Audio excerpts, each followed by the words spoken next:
And I guess, looking back at over the last sort of 12 months, what would a typical CFO have on their kind of to-do list, or as they look forward to the next 12 months? So is there anything that's emerged from a tax perspective that they're probably thinking a little bit more detail about? Yeah, so most CFOs would probably say there isn't a typical CFO when they're having to struggle with lots of different things. Yeah. I guess if you're in the growing category, so lots of those things might be around expansion abroad.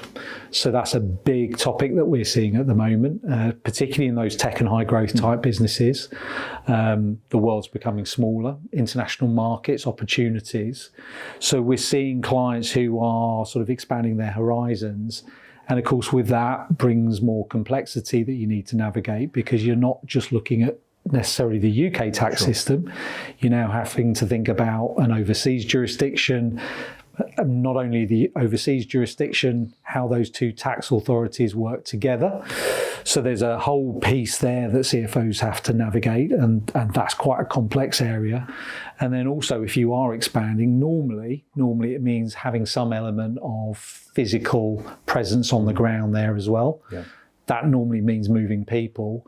And obviously with people comes complexity as well. So you've got both the business's complex tax environment, and then you've got the individuals and the people, your employees, and what that means for them personally as well. So they're having to navigate both those areas. Sure. And we're seeing that, but certainly in the conversations that we're having with businesses that aren't clients yet. So, how are we geared to support those as a firm? Well, we've recently moved into the global mobility market, actually, interestingly. So we've brought in a partner to really help those conversations. Transfer pricing, which is the tax rules that kind of look at how businesses allocate profit between different jurisdictions. We've got a great transfer pricing team, an international structuring team, i.e. when you move overseas or even an overseas company coming to the UK, how do you structure your business to reduce friction, allow you to operate dynamically and have a competitive edge in your environment? Sure. And are we normally is Cooper Parry normally coming in and supporting a CFO at the point where they're planning on doing it, or do they normally get engaged once they've done it and they're trying to sort of... I think the honest answer is a mixture of both. The ideal client obviously is one that comes beforehand, sure, so can really map out sort of the pros and cons, the way they're going to structure.